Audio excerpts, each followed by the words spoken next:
The house had always felt too big. Ethan Caldwell stood at the threshold, looking up at the old wooden frame.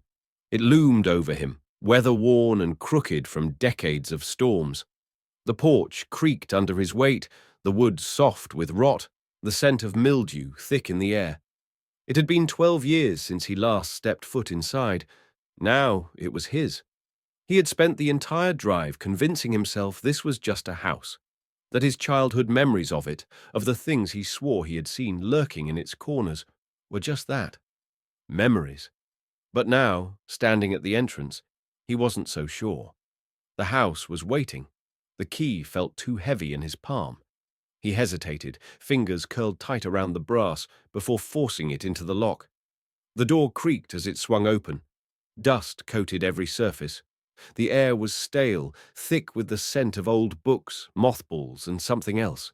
Something rotting. His stomach turned. The house had been empty since his grandfather passed, hadn't it? The grandfather clock in the hallway ticked loudly, each second a hollow echo against the silence. Ethan stepped inside, his boots leaving faint prints in the dust. The house was exactly as he remembered it.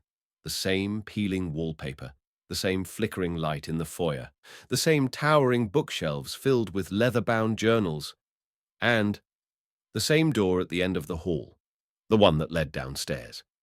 His grandfather's voice whispered in his mind, "Stay out of the basement, and never, under any circumstances, open the cage." It had been a rule, a law in this house, one he had never broken, one he had never wanted to break, until now. He ran his fingers over the wooden banister, trailing the grooves worn deep into the railing. His grandfather had gripped this same spot for years, had walked these same halls with something weighing on his shoulders, something Ethan had never understood, not until he saw the will, the house, the land, the inheritance. Everything was his now, including whatever was in the basement. That first night, he locked the basement door.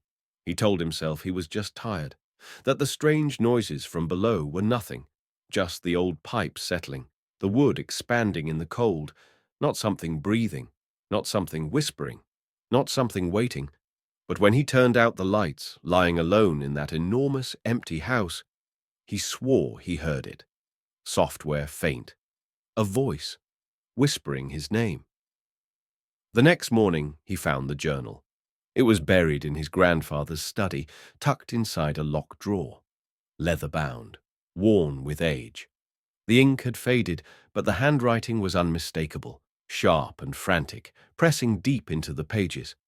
Ethan flipped to the first entry. His eyes skimmed the words. At first, it was normal. Daily logs, business notes, mundane details of his grandfather's life. Then, the shift, the first warning.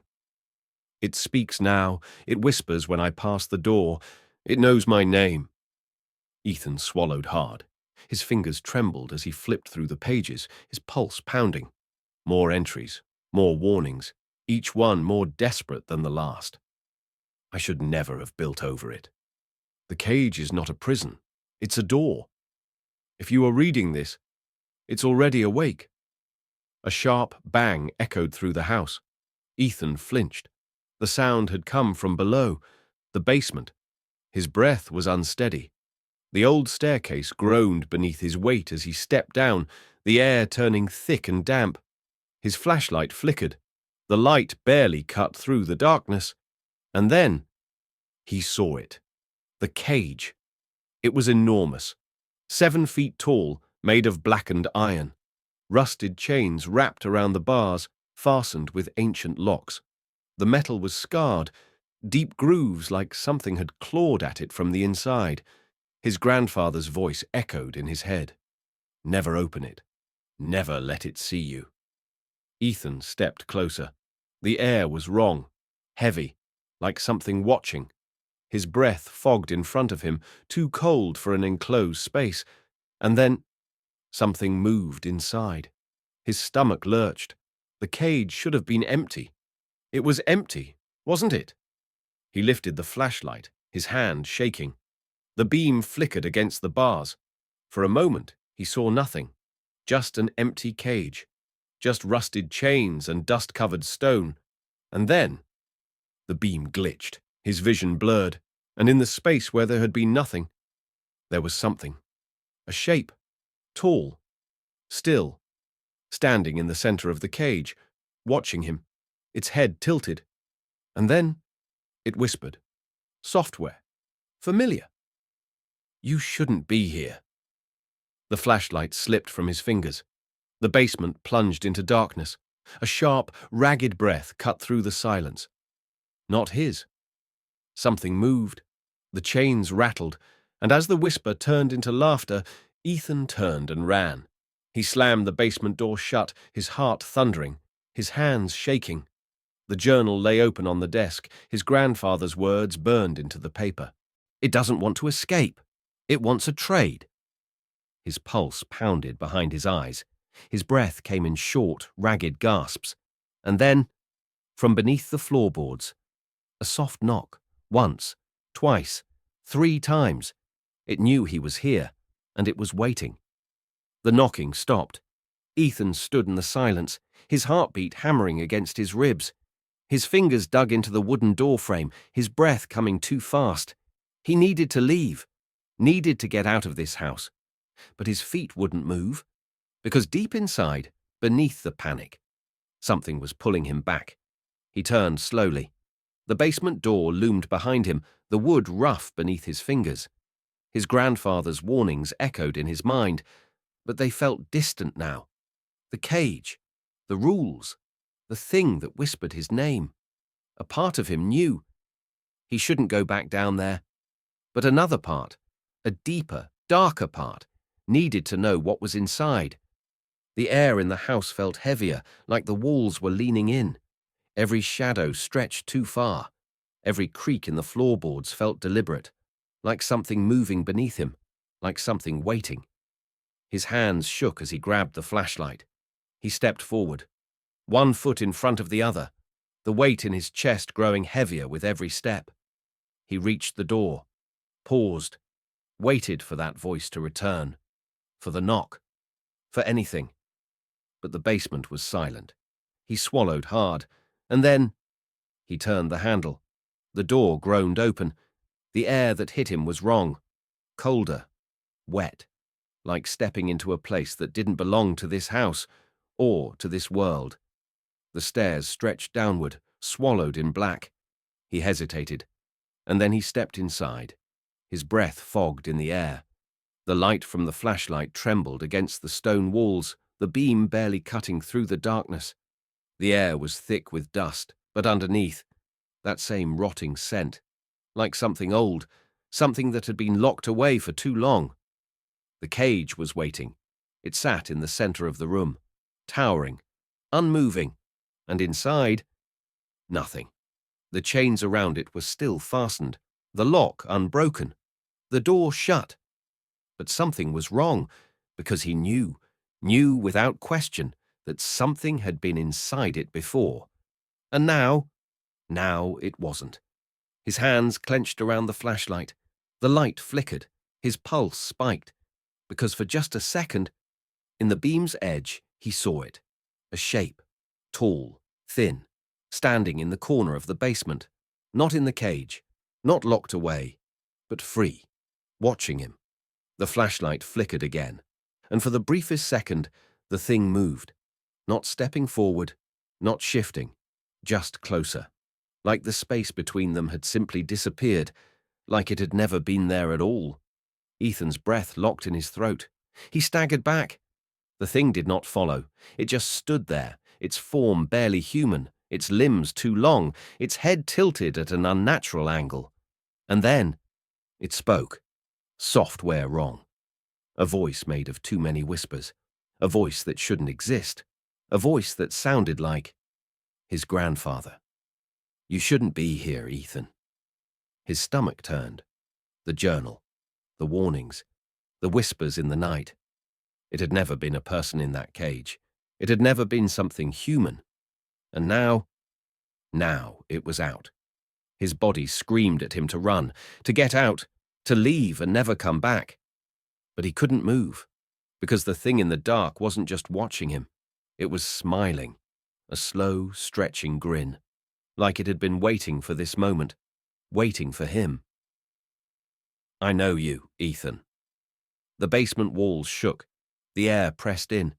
The chains around the cage rattled, pulling tight as if something was still inside them, as if they were holding nothing, or something unseen, something invisible, something that had never needed to escape, because it had been free all along. A breath of ice curled against his ear, too close, right behind him. And now, the whisper softened, a promise, a threat. "It knows you too." Ethan bolted, his feet slammed against the floor, his shoulder hit the door, his hands fumbled for the handle, and then the light went out.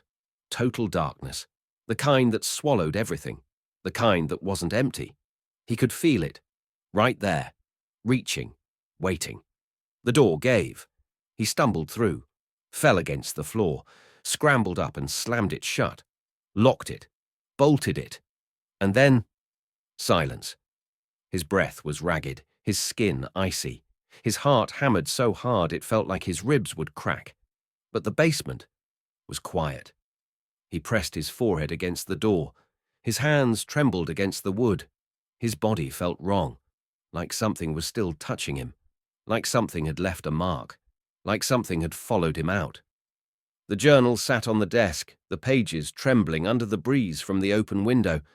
He swallowed, his throat dry as dust, and then he saw it. A new entry. Fresh ink. Fresh handwriting. A sentence that had not been there before.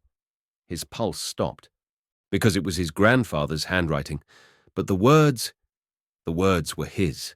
The words were what he had just thought. "Something followed me out." And in the reflection of the study window, he saw himself, standing too still, smiling too wide, and in his own voice, something whispered, "You shouldn't be here, Ethan." Ethan's lungs burned, but he couldn't breathe. His fingers curled around the edge of the desk, knuckles white, nails pressing deep into the wood. The words on the journal's page blurred, but they didn't change. They stayed, permanent, impossible. Something followed me out. The ink was still wet.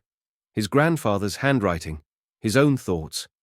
A second ago, those words had only existed in his mind. Now they were written on paper, like someone else had been listening, like someone else had been inside his head. The reflection in the window didn't move. Not at first, not exactly, but something was wrong. A second too slow, a breath out of sync. It wasn't a mirror image. It was a copy, a bad one, like something wearing his shape, but not quite understanding how to be him. A single breath left Ethan's lips. The reflection didn't follow. Then it smiled. His stomach twisted. He turned away. He couldn't look at it. Not now. Not when his body was still shaking. Not when the words in the journal were still sinking into his mind, curling their way down his spine like icy fingers. Something followed me out. His hands trembled as he flipped through the journal. The pages rippled beneath his fingers, some stuck together, others covered in frantic, overlapping handwriting. His grandfather had written in a rush. Desperation bled from the ink.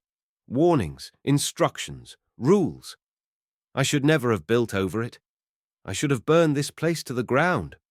The cage was never for it. It was for me. The breath in his chest hitched. He turned the page. Something heavier now. Older. The words scratched deep into the paper. His grandfather's handwriting. But different. More erratic. Like he had written them in the dark. Like he had written them while something was watching. It does not need to escape. It only needs to be seen. It only needs a name. The back of Ethan's neck prickled. A cold whisper curled against his ear. Too close. He turned fast. Nothing. Just the empty room. Just the shadows clinging to the edges of the walls. Just the sound of his own heartbeat. Loud, unsteady, not alone. He looked back down at the journal. His vision swam. The words blurred. And then, as if something had been waiting, the page turned on its own. The breath stalled in his throat. The journal lay open to the last entry. The words written in red ink. No, not ink. If you are reading this, it's already awake. Ethan jerked back. The chair behind him scraped against the wood. His pulse slammed against his ribs, his skin cold with sweat. This wasn't real. It couldn't be real. But then, the lights in the house flickered. Once, twice, then off. Total darkness. Total silence. And then, the whisper. Software familiar. Frightening. Ethan. He didn't move. Didn't blink. Didn't breathe. Because it had never said his name before. Not like this. Not from inside his own head. Not from inside the house. A shadow stretched across the floor. Too long, too thin. It didn't come from the window. Didn't come from any light source at all. It just appeared, dripping from the walls, pooling toward him, like something trying to reach, like something crawling toward its name. The air hummed. The whole house seemed to shudder. And then, the whisper again. Closer this time. Right behind him. You let me out. The journal snapped shut. The air in the room went still. Something shifted. Something in the walls. Something underneath the floorboards. Something inside the mirrors. The reflection. His own reflection. It wasn't there anymore. Ethan turned. Slow. Careful. Afraid. The window was empty. Just glass. Just the dark outside. Just... Number? No. It wasn't empty. There was something else there now. Something behind him. His own voice laughed, but his mouth didn't move. And in the reflection, a pair of eyes opened in the dark, staring, smiling, waiting. The whisper came again, curling around the back of his neck like a breath of cold air. It only needs a name. Ethan's hands shook. He grabbed the journal, flipped back through the pages, searching, desperate. For instructions, for a way to fix this, for rules. Never speak to it. Too late. Never touch the cage. Too late. Never let it see your face. Too late. The darkness around him shifted, began to take form, began to crawl forward, began to smile. The last words in the journal were scrawled across the page, written in large, jagged letters. The final warning. The one thing his grandfather had left him. His only chance. But as his vision swam, as the shadows reached out, as his own voice whispered his name back to him from the dark, he realized he had read them too late. Don't turn around. The light went out, and something touched his shoulder. The touch on Ethan's shoulder was light, not a hand, not something solid, something wrong. A sensation that sent a cold shiver down his spine, spreading through his body like ice in his veins. His breath locked in his throat, his muscles tensed, but he couldn't turn around, because he had read the warning. Don't turn around. But the whisper, his whisper, curled around his ear like smoke. It was right behind him, close, too close. He could feel it, like an empty space where something should have been. A void, a presence without a body. And still, it was smiling. His fingers clenched around the edge of the desk, nails digging into the wood.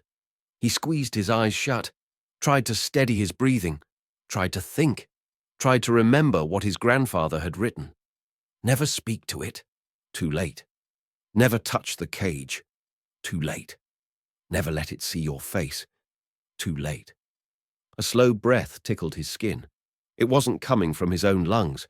It was something else. Mimicking, mocking, learning. Ethan fought the instinct to run, fought the urge to turn, because he knew deep in his bones that if he did, it would be there. Waiting, smiling, and then he wouldn't be Ethan anymore. The journal. His grandfather's final words. He forced himself to focus. His eyes darted back down to the pages. The last sentence burned into his mind. Don't turn around. But there had to be more. There had to be something, anything, that could fix this. His fingers trembled as he flipped through the pages. The paper felt different now. Thicker, like it had changed under his touch, like it was waiting for him to find the right page. And then, he did. The rules. Not the ones he had already broken. Not the ones that had brought him here, but the ones for getting out, for surviving, for making sure it didn't take his place. His breath caught as he read. The letters were uneven, written in what looked like shaking hands, but they were clear. And there were only three. 3 ways to undo what had been done. 3 ways to fix what he had already broken. Rule number 1, do not speak again until it does. Rule number 2, if you hear your name, ignore it. It is testing you. Rule number 3, if it laughs, you are already lost. His stomach turned. The room around him dimmed. The shadows in the corners stretched further. He could feel it, watching, waiting. And then it spoke. His voice. Software, gentle. Familiar. Ethan, what are you reading? He clenched his jaw. Didn't answer. Didn't even breathe. Because he knew. Rule number 1. Do not speak again until it does. It shifted behind him. Not footsteps, not movement. Something deeper, something wrong. Like the air itself was bending around it. Like it was pressing against him, forcing itself into his space, testing him. Ethan. The second time. A little closer, a little more insistent. His hands curled into fists. His muscles burned with the effort of staying still. His mind screamed at him to run, to break the rules, to answer, to acknowledge it. But he didn't. Couldn't. Because if he did, it would win. The air shifted again. A long pause. Then, a soft sound. Something worse than the whisper. Something that made the room tilt, his stomach drop, his body freeze. Something that sent every instinct in his mind into overdrive. Something that wasn't possible. Laughter. A low, slow chuckle. Like something savoring the moment. Like something that already knew the outcome. Like something that had already won. Ethan's breath shattered. His hands dug so hard into the desk that his knuckles cracked. His body wouldn't move, wouldn't run, wouldn't fight, because he had read the final rule, and he had already lost. His heartbeat thundered in his ears. The room tilted. His vision swam. The laughter grew, filling the space, filling him. It wasn't just behind him anymore. It was everywhere. In the walls, in the air, in his head. And then the whisper returned. Only this time. It wasn't behind him. It wasn't above him. It wasn't in the room at all. It was inside him. Turn around, Ethan. His breath hitched. His hands went numb. His legs trembled. The voice inside him wasn't just speaking. It was pulling, dragging his mind toward the inevitable. The command, the one thing he knew. He couldn't do, but his body was already moving, already obeying. His muscles burned as he fought it. His breath came in sharp gasps. His head twitched. His body was not his own. Something else was controlling it. Something else was winning. His neck creaked. His shoulder tensed. The world blurred as he was forced to look, forced to see. And in that moment, in that fraction of a second before his eyes landed on it, before his gaze met its gaze, he understood. The cage had never been for it. It had never been locked away. The cage was a warning he had ignored, a warning his grandfather had died protecting. And now it was his turn. Ethan's head turned, his breath stopped, and he saw the last thing he would ever see, his own reflection, standing there, smiling, waiting, reaching out and whispering, "I told you not to turn around." Ethan saw his own face, not in the mirror, not in the reflection of the window, not in something that should have been him, but outside of himself, standing there, watching, smiling. His breath caught in his throat. His body felt frozen, his limbs locked in place. Every instinct screamed at him to run, to fight, to close his eyes, but he couldn't, because now that he had turned, now that he had seen it, there was nothing else left, nothing but it, the thing that wore his face, not a mask, not a trick of the light, not a distorted, twisted version of him. Number. It was perfect, identical, down to the last detail.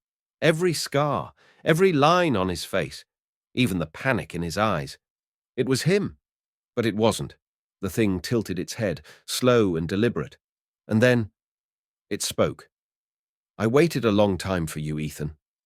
The voice wasn't his. Not exactly.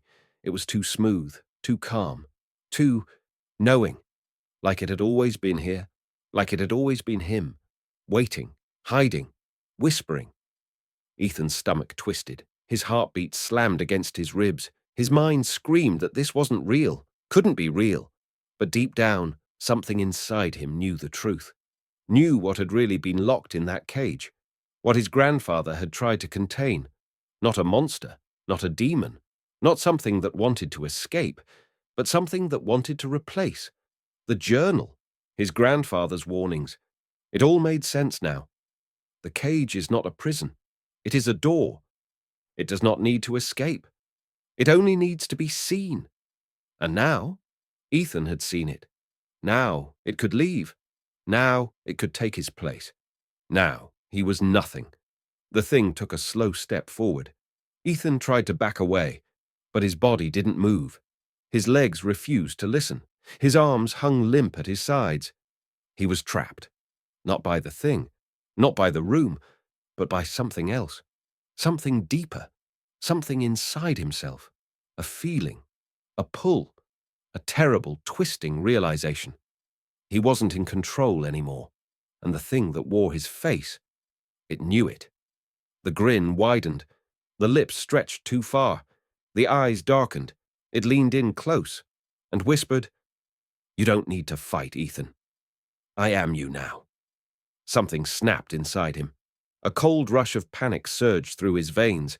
His mind fought to hold on, to stay real, to stay Ethan.